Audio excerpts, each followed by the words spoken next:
အားလုံးပဲမင်္ဂလာပါ Heterogeneous Core Science and Technology ကပြန်လည်ကြိုဆိုလိုက်ပါတယ်အခုကျွန်တော်က Spy Prime Courses ကိုအသုံးပြုပြီးတော့မှကျွန်တော် Weathercaster report လေးကိုဖန်တီးပြမှာဖြစ်ပါတယ်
Okay ခုတွေ့မြင်နေရတဲ့ report လေးဟာဆိုလို့ရှိရင်เนาะကျွန်တော်တို့ကို education ကနေထုတ်ထားတဲ့ Spy Prime course နဲ့ဆောက်ထားတဲ့ report လေးဖြစ်ပါတယ်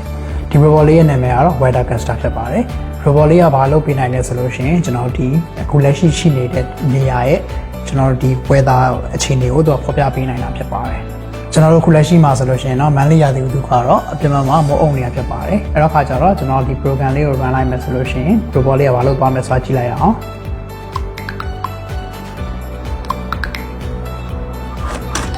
ဒီမှာဆိုလို့ရှိရင်ကျွန်တော်ဒီတိမ်ထူနေတဲ့ပုံစံလေးပြပေးရဖြစ်ပါတယ်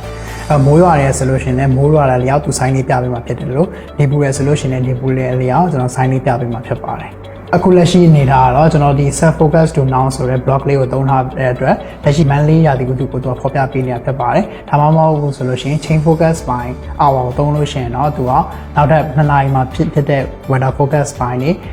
နောက်3နာရီမှာဖြစ်တဲ့ဒီရာသီဥတုအကြောင်းအရာတွေကိုသူဖော်ပြပေးမှာဖြစ်ပါတယ်အခုဆောက်ထားတဲ့ report လေးอ่ะဆိုရင် Spy Prime course နဲ့ဖန်တီးထားတဲ့ Weathercaster report လေးဖြစ်ပါတယ်ဒီ report လေးရဲ့လောက်ဆောင်ပုံကတော့ကျွန်တော်တို့လက်ရှိနေတယ်ပေါ့နော်ကျွန်တော်ဒီ weather ရဲ့အဖြစ်အပျက်လေးတွေကိုသူကနေပေါ့ comment ပေးတာဖြစ်ပါတယ်အခုဗီဒီယိုရိုက်နေတဲ့အချိန်မှာဒီ Mandalay ရဲ့ရာသီဥတုက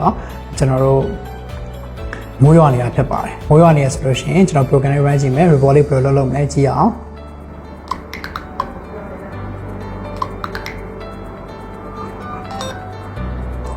လက်ရှိရှင်နေမှာကျွန်တော်မိုးရွာနေတဲ့အတွက်ဒီ Spy Prime ဟိုပုံမှာကျွန်တော်တိမ်ပုံစံလေးပြပေးနေတာဖြစ်ပါတယ်တကယ်လို့ကျွန်တော်ကနောက်2နာရီမှာဆိုလို့ရှိရင်ဘာ weather လေးဖြစ်မယ်ဆိုတာလေးချက်လေးကျွန်တော်ကြည့်ချင်မှာဖြစ်ပါတယ်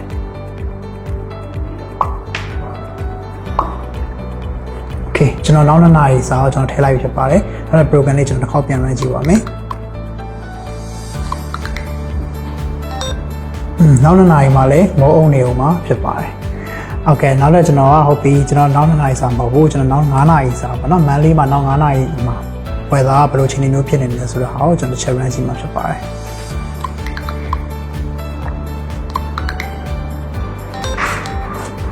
နောက်9နာရီမှာဆိုလို့ရှိရင်သူကသူရဲ့ sign ပြရရဆိုလို့ရှိရင်ကျွန်တော်နေသားမှာဖြစ်ပါတယ်ဒါလေးကတော့ spike ကိုအသုံးပြုပြီးဆောက်လုပ်ထားတဲ့ Weathercaster လေးဖြစ်ပါတယ်ကျွန်တော်တို့ Heterogeneous Core Science and Technology မှာဒီလိုသင်ထောက်ကူပစ္စည်းတွေကိုအသုံးပြုပြီးကလေးငယ်တွေကိုယ်တိုင်ဖန်တီးတည်ဆောက်ရတဲ့လက်တွေ့ပညာရေးကိုဦးတည်သင်ကြားပေးနေပါတယ်စိတ်ပါဝင်စားတဲ့မိဘများအနေနဲ့ကျွန်တော်တို့ Heterogeneous Facebook Page Messenger မှာအသေးစိတ်လာရောက်မေးမြန်းနိုင်ပါတယ်ဒီဗီဒီယိုလေးကိုအဆုံးထိကြည့်ပေးကြတဲ့အတွက်အားလုံးကိုကျေးဇူးတင်ပါတယ်